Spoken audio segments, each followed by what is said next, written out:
100 ஆண்டுகளுக்கு முன்பு கோட்டயம் மாவட்டம் வைக்கம் மகாதேவர் கோவில் இருந்த தெருவில் உழைக்கும் அடித்தட்டு மக்கள் நடக்க அனுமதி கிடையாது.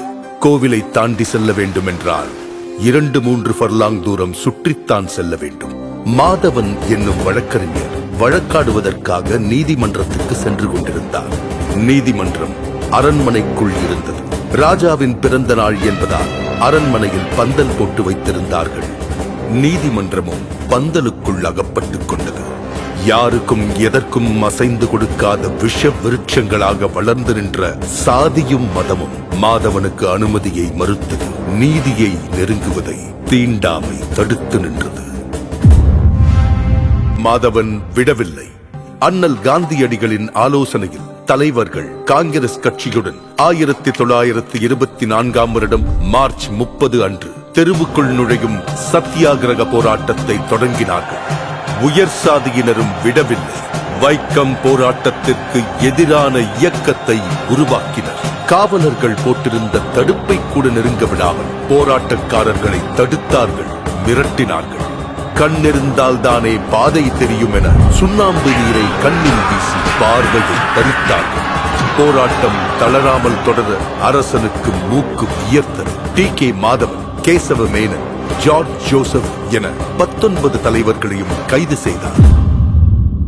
போராட்டத்தை வழிநடத்த தலைமை இல்லை. சிறையில் அடைப்பட்ட தலைவர்களுக்கும் வேறு வழியில்லை. காங்கிரஸ் கமிட்டிக்கு கடிதம் எழுதினார்கள். நீங்கள் வந்து போராட்டத்திற்கு உயிரூட்ட வேண்டும், இல்லை என்றால் அரசரிடம் மன்னிப்பு கேட்டு போராட்டத்தை கைவிட வேண்டிய நிலைக்கு தள்ளப்படுவோம் என்றது கடிதம். போராட்டத்தை தாங்கி பிடிக்க இரும்பு கரமே வந்தது. சாதிக்கும் தீண்டாமைக்கும் எதிராக எந்த சமரசமும் இன்றி போராட்டத்தை தொடர புறப்பட்டார் தந்தை பெரியார். வைக்கம் போராட்டத்தை சமூக போராட்டமாக மக்களிடம் கொண்டு போய் சேர்த்தார். கோவில் தெருவில் ஆடு நடக்கலாம், மாடு நடக்கலாம், மனுஷங்க நடக்க முடியாதா என்று கேட்டார். ஊர் ஊராக சென்று பிரச்சாரம் செய்தார். பெரியாரின் ஒவ்வொரு பேச்சும் வெடிகுண்டாக வெடித்து ஆதிக்க சாதிகளை அசைத்தது. மக்கள் கூட்டம் ஒன்று சேர்ந்தது. கலகலத்து போனது திருவிதாங்கூர் சமஸ்தானம். பெரியார் பேசுவதற்கு நீதிமன்றம் தடை விதித்தது. தங்கள் உத்தரவுக்கு மதிப்பளிக்க முடியாமைக்கு வருந்துகிறேன் என பெரியார் பதிலடி கொடுத்தார். கைதும் செய்யப்பட்டார். 1 மாதம் சிறையில் இருந்து திரும்பிய பெரியார் மறுபடியும் வைக்கம் சென்றார். மீண்டும் பிரச்சாரம், மீண்டும் சிறை. இம்முறை 4 மாத கடுங்காவல் தண்டனை. மலையை சிறை என்ன செய்துவிட முடியும்?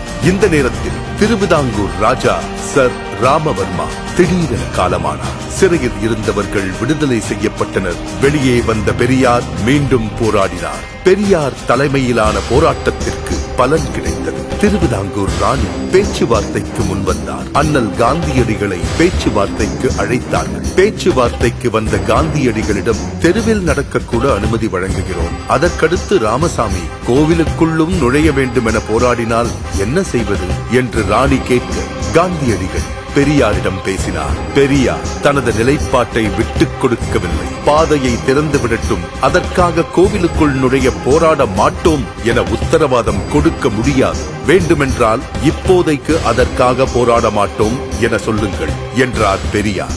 பெரியாரை தன் வழிக்கு கொண்டு வர முடியாது என காந்தியடிகளுக்கு புரிந்தது.